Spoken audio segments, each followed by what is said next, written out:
More than half of the world's citizens already live in urban areas. Over the next 2 decades, India and some of the African nations are going to witness the biggest wave of urbanization. But the COVID-19 pandemic has posed enormous challenges before the world. It has shown us that cities which were our growth engines are also our vulnerable zones. Many cities around the world declared themselves on the brink of the worst economic downturn since the Great Depression. The very things which represented living in a city are facing a question mark. Things like community gatherings, sports activities, education, and recreations are not the same as before. The biggest question before the entire world is how to restart. The restart will not be possible without a reset of mindset, a reset of processes, and a reset of practices. Friends, I think the historic reconstruction efforts after the two world wars can give us several lessons. Post-world wars, the entire world worked on a new world order. New protocols were developed and world changed itself. COVID-19 has also given us a similar opportunity to develop new protocols in every field. This opportunity should be grabbed by the world if we want to develop resilient system for the future. We should think on post-COVID requirements of the world. A good starting point would be the rejuvenation of our urban centers. Friends, here I want to share a positive side of Indian cities. Indian cities have presented an extraordinary example during these tough times. There were worldwide incidents of resistance against the lockdown measures. However, Indian cities meticulously followed this preventive.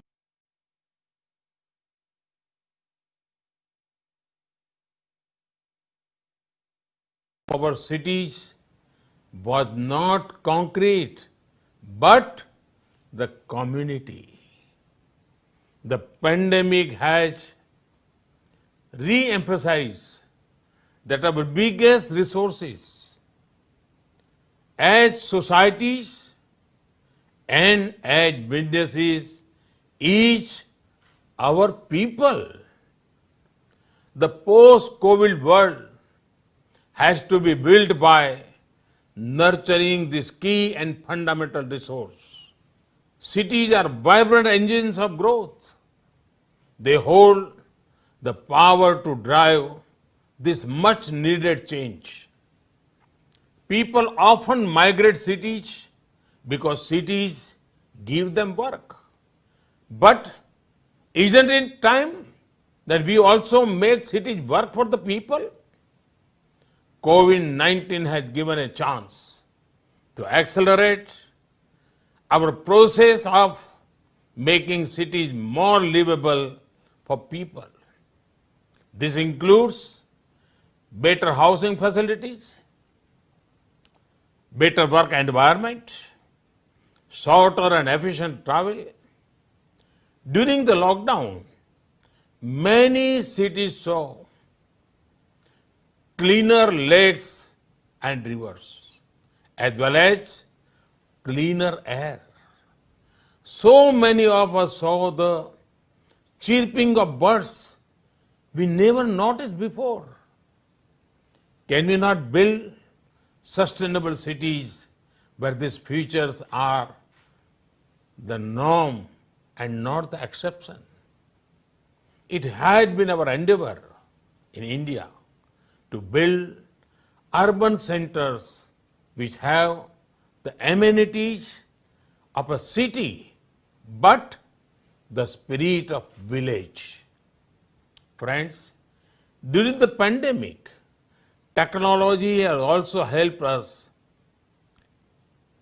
maintain continuity in our work. Thanks to a simple tool like video conferencing, I can wrap up many more meetings. This has also helped me bridge the distance and talk to all of you. But this also poses an interesting question for a post-COVID world. Will we continue with the learning of the COVID times, like video conferencing?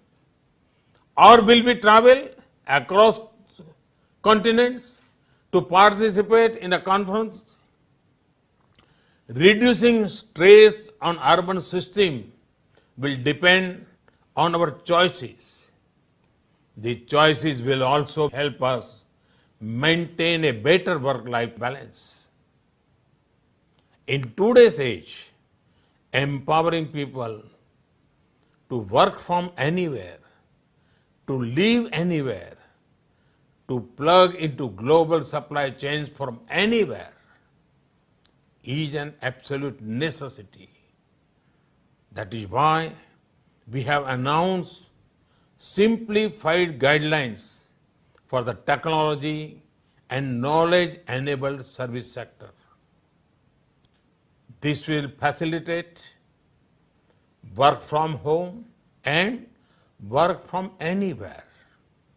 Friends, our cities cannot prosper without availability of affordable housing. Realizing this, we launched the Housing for All program in 2015. I am happy to note that we are well on our way. We will deliver more than 1 crore or 10 million houses to aspiring families in urban areas before the targeted deadline of 2022. Looking at the conditions created by the pandemic, we also introduced an affordable rental housing initiative. We created the Real Estate Regulation Act. This has transformed the dynamics of the real estate sector.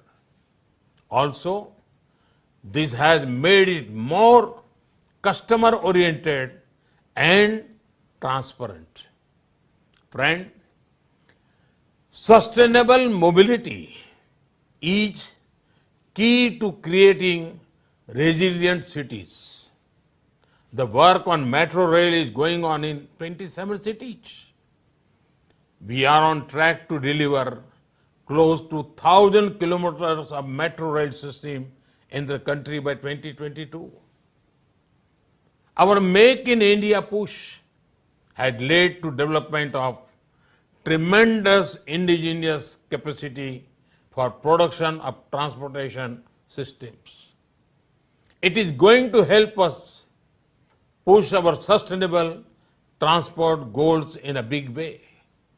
Friends, technology is an important enabler in the journey of a smart, prosperous and resilient city.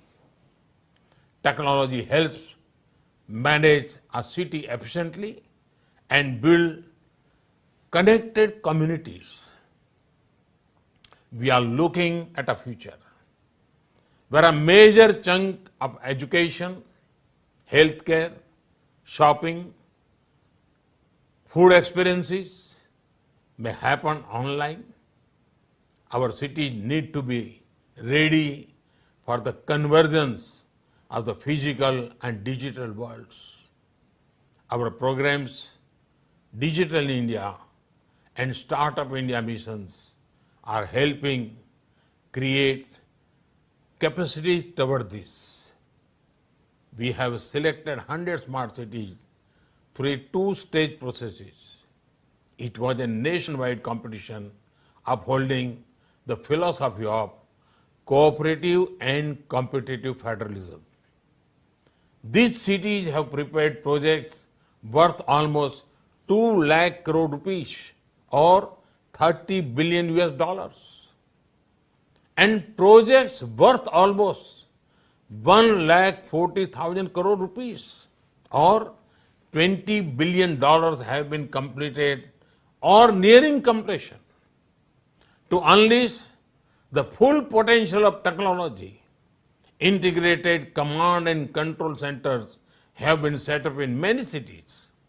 These centers are currently also serving as war rooms to manage the COVID situation in various cities.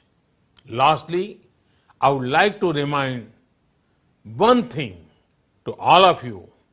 If you are looking to invest in urbanization, India has exciting opportunities for you. If you are looking to invest in mobility, India has exciting opportunities for you. If you are looking to invest in innovation, India has exciting opportunities for you. If you are looking to invest sustainable solutions, India has exciting opportunities for you. These opportunities come along with a vibrant democracy, a business-friendly climate, a huge market, and a government which shall have not stone unturned to make India a preferred global investment destination. Friends, India is well on its way towards urban transformation. I have no doubt that with the help of all stakeholders, the civil society, academic institutions, industry, and most importantly, the citizens and communities, we will achieve the dream of resilient and prosperous global cities. Thank you.